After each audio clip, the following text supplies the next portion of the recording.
On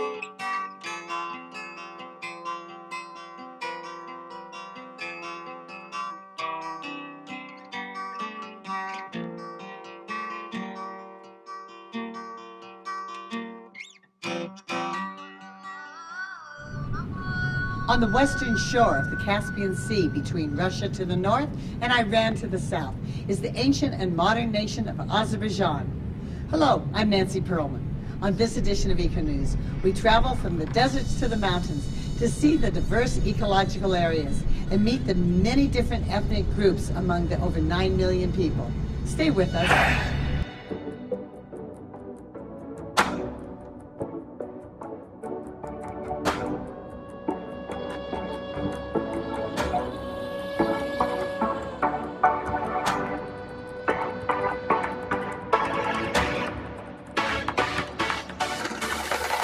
Here in Azerbaijan, this ancient and modern country has so much to offer, and first-class accommodations for the tourists, including the Shaki Palace Hotel. The Lahiji people are a unique ethnic group. Their village here of Lahij is over 1,700 years old. They still have the main road, but now it's a two-way street for cars. This is the village of Lahij. It's situated in the Ismaili district. Its altitude is 1,211 meters above the sea level.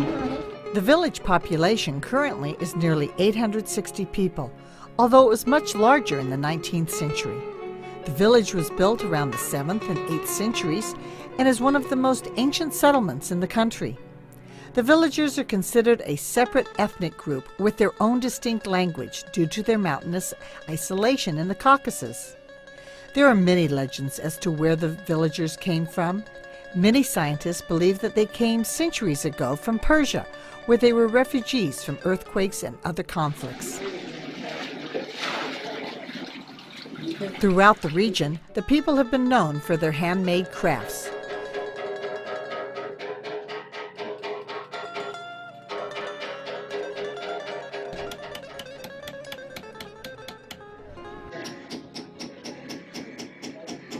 There are three main quarters in the village determined by the craftsmen: copper workers, potters, and blacksmiths.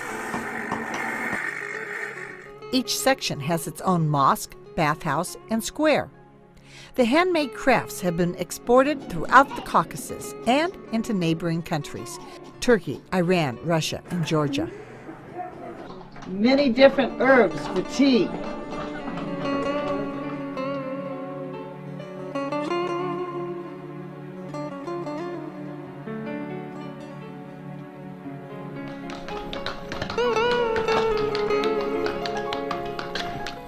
Until 1969, there were only two roads. When President Aliyev came to power after independence from the Soviet Union, he ordered a new modern highway to connect Lahij more easily with the rest of the country.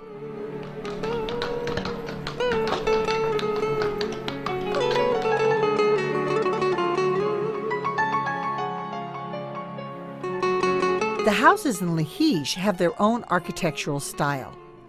They were built out of gray river stone. The unique construction protects the homes against frequent earthquakes. It involves layering stones on top of each other using wood dividers and not using cement. This construction has been copied throughout the country to maintain buildings from earthquake damage.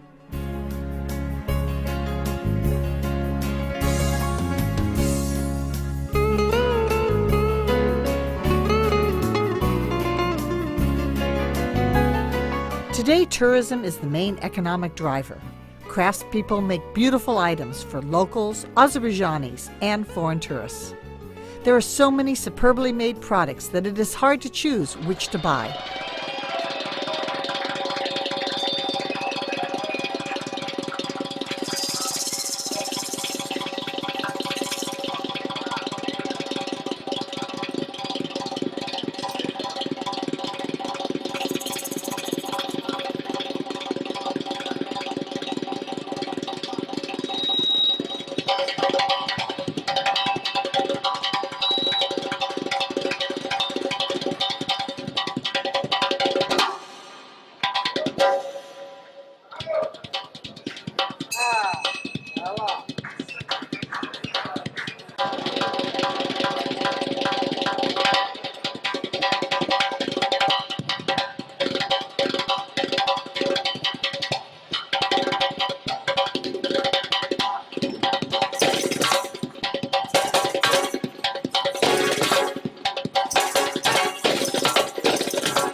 After a day of shopping and meeting the local people, we had a delicious dinner outside overlooking the river and listening to the call to prayer.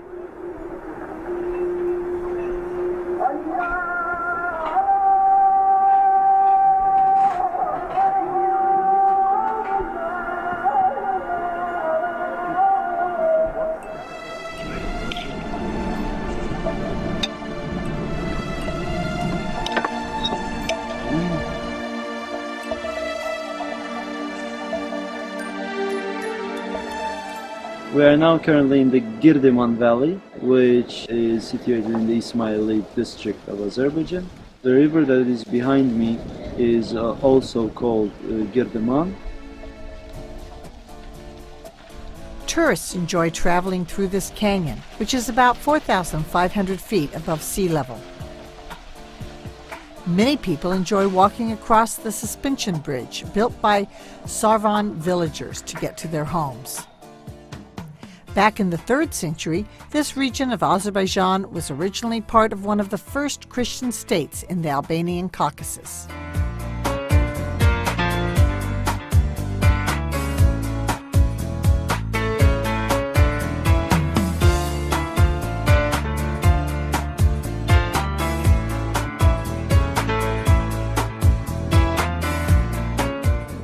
We're now entering a new district here in the Minor Caucasus Mountains.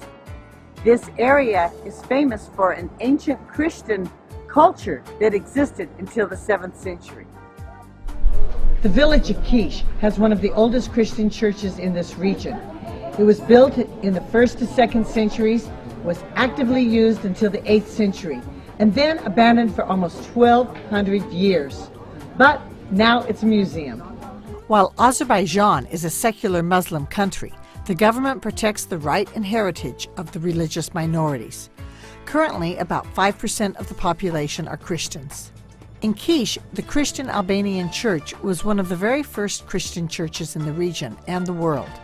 This one was built around the 1st and 2nd centuries. We should not confuse the current country of Albania with the Albanian Caucasians, which is a different group of Albanians. Because the area is in the highlands, nomadic people such as the Turks, the Arabs, and the Mongols were not able to easily occupy this place. But in the 8th century, there was an Arab conquest which resulted in Islam becoming the dominating religion. This Albanian Caucasian church stopped being used, but today has been turned into a museum. A crypt with burials from the 2nd to the 12th centuries. We have the history of Caucasian Albania. Information about this project here in Kish. Very informative, ancient artifacts.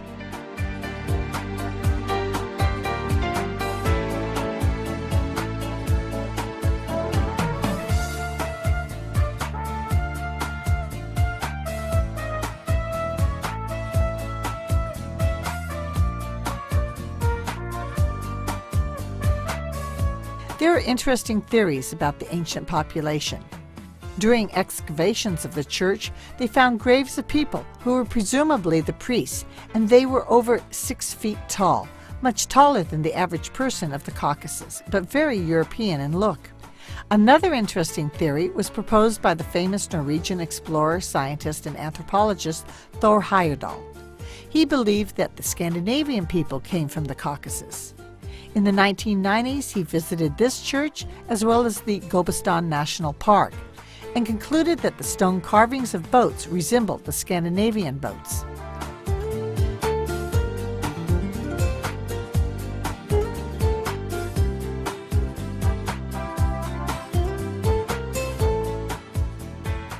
Here you can see a stone found in Mingechevir. It was brought here. It has Albanian scripture on it. Albanian Caucasian is no longer being spoken. There are, however, some languages that exist that were derived from this older language, such as the endangered Udi language. Because the main language is no longer in use, it is considered extinct. We do know that Albanian Caucasian came from the Northeast Caucasian language family. And because there is no written translation or interpretation for the 72 letters, or an aid such as a Rosetta Stone, the scriptures have yet to be translated.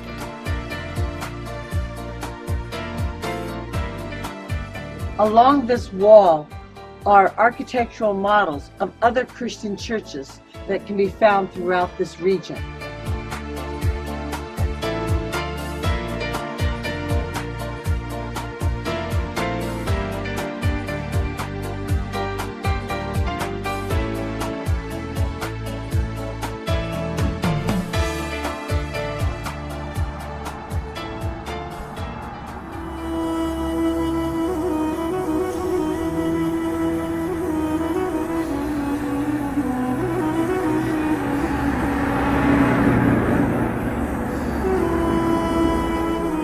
The Hinalig people are one of the many ethnic minorities in this country.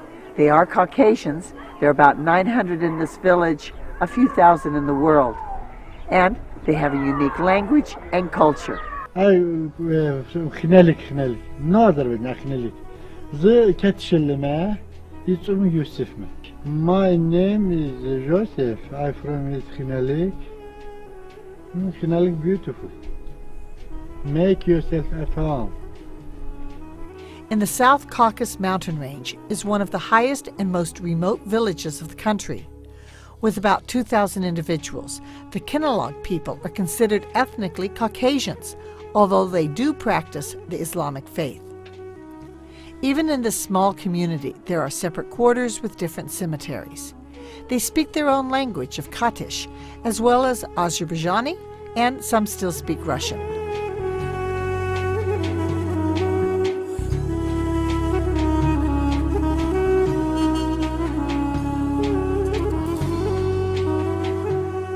During the period when the area was under the Soviet Union, an alphabet was created composed of 72 letters. The people have many legends about their origins. They consider themselves the first people on Earth. They also believe that Noah's Ark stopped on their mountain. Noah ordered everyone to leave the Ark and planted a local herb that is used in making paintings. The village name of Kinnalog is based on the name of the herb and means the place where the plant grows. Nearby are beautiful waterfalls and new mountain recreational resorts. This village is a popular place to visit for foreigners and urban Azerbaijanis. Hi, I'm Daniel from Hungary, Budapest. I'm 24 years old, and first I heard about Azerbaijan in Turkey on the Middle East Technical University, where I had many friends from Azerbaijan. And that was the point I got very interested in the country, so I came here. My name is Gülay. My name is Jawahir. We are from Baku. We tourists here. We are tourists here.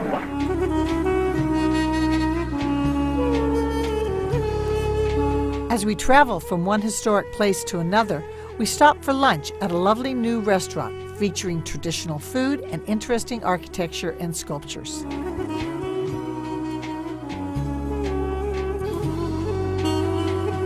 There have been Christians in this region for over 2,000 years.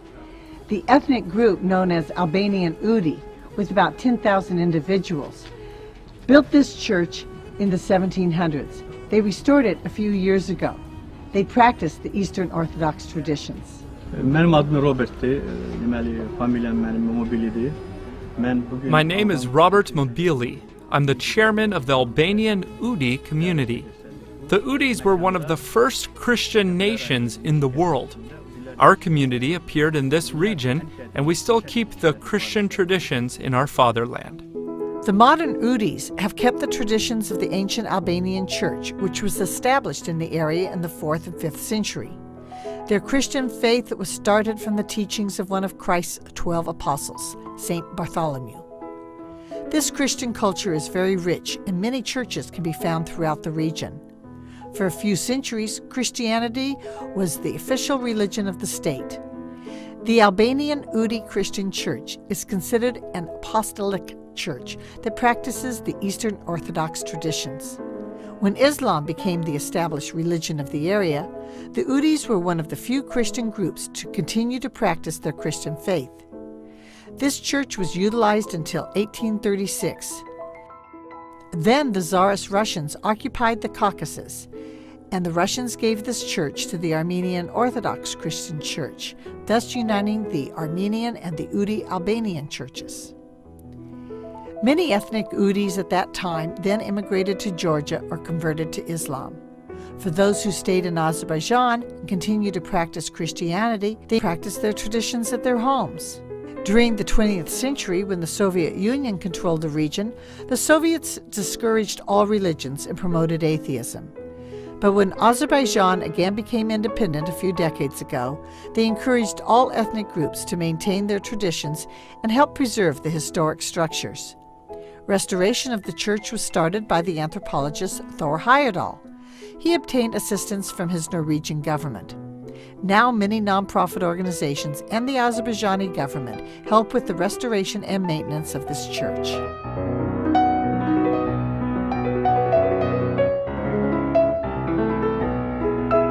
I then asked the community leader how he feels about being a Christian in a predominantly Muslim country. Bizim için açıktan hiçbir problem yok. To say the truth, we don't have any problems, because here you can feel how the historic wheel of the Christian faith is being turned. There has been no problem being a Christian in a Muslim country. They have many Bibles in different languages.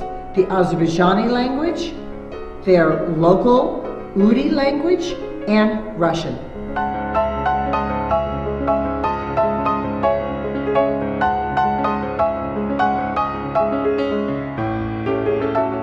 Sheki is one of the most ancient towns in the country. Even though it has a new section, this old city has the Khan's Palace, an Albanian church, mosque, and other significant places. The caravanserai was where merchants in the 17 and 1800s stayed. It was an inn for themselves and their animals.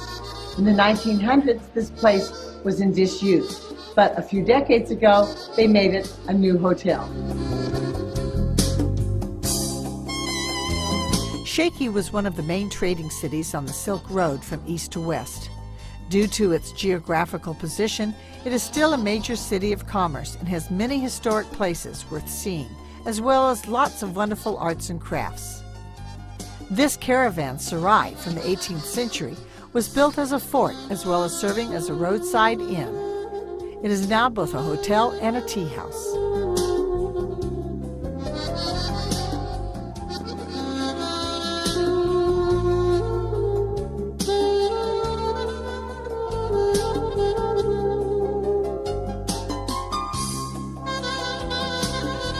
This is one of the earliest churches in the region. As an Orthodox Christian church, it was built in the 400s and was used until the 600s when the area was conquered by Islam. Now it's a folk art museum. The Albanian Christian church in Sheki has been converted to a museum. Inside, one can admire the unique architecture and also can see many of the typical arts and crafts of the region.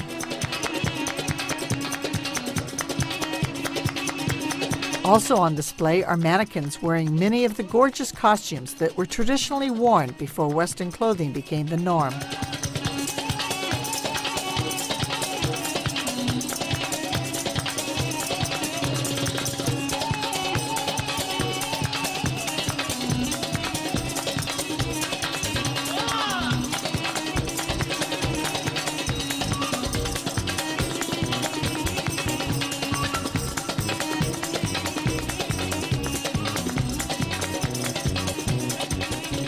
Across the street is the Ethnographic and Historic Museum, which has exhibits featuring the native flora and fauna of the area.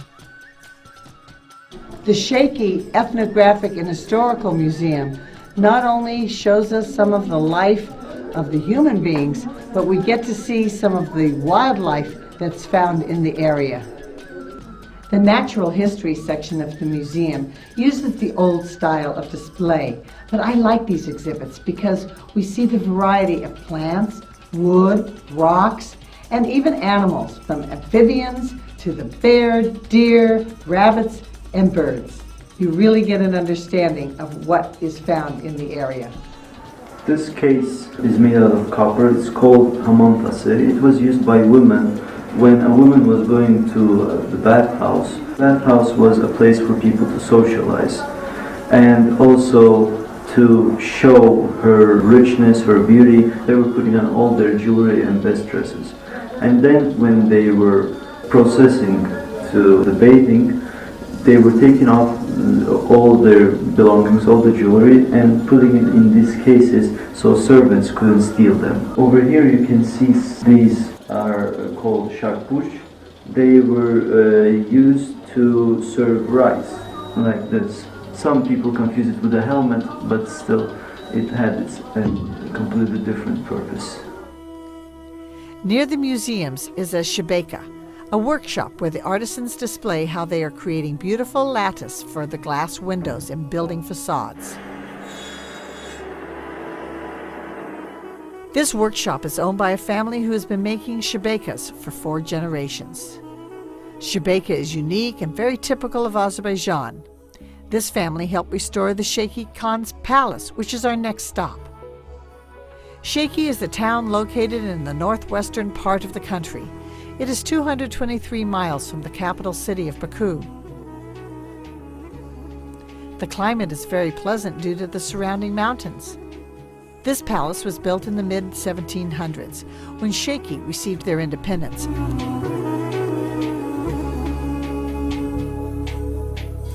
The ruler of this new state had the title of a Khan, which means a warlord or a general. After the people received their independence, the construction of the Sheikh fort began. This summer palace is the only remaining structure from the larger palatial complex. Restoration began in the 20th century through to 2004. The building is renowned for its lavish decoration of the exterior and interior.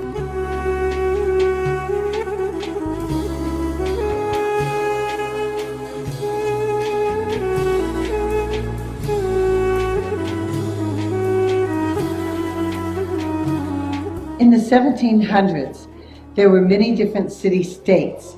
This was the summer palace of one of the rulers. They were known as Khans.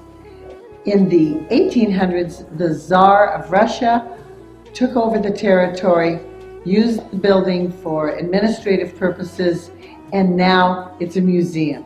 One of the interesting features of the construction is that no concrete, glue, or nails were used. This was the king's waiting room, which was used for men.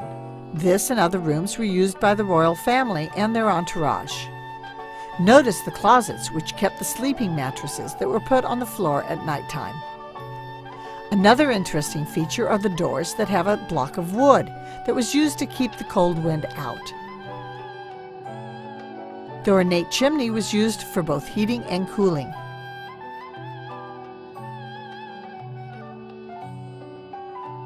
The ceiling decorations have nearly 5,000 pieces.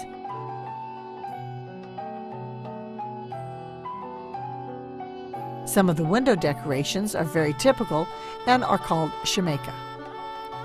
While the palace was built in 2 years, the decorations took about 8 years. Each one of the rooms has its own style. The paintings are all unique because the artists had the opportunity to explore their artistic freedom.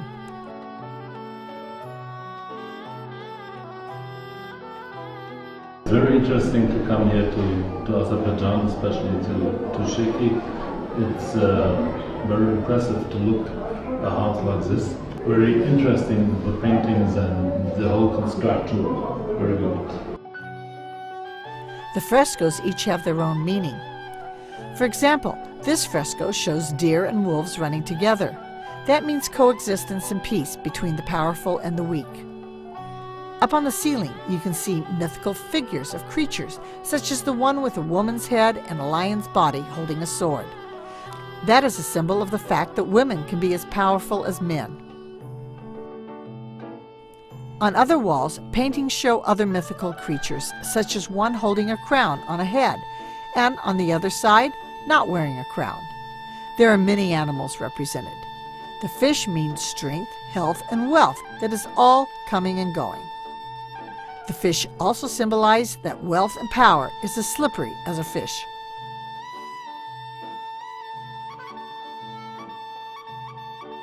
In the king's throne room is a fresco with over 8,000 figures. Each human face is different.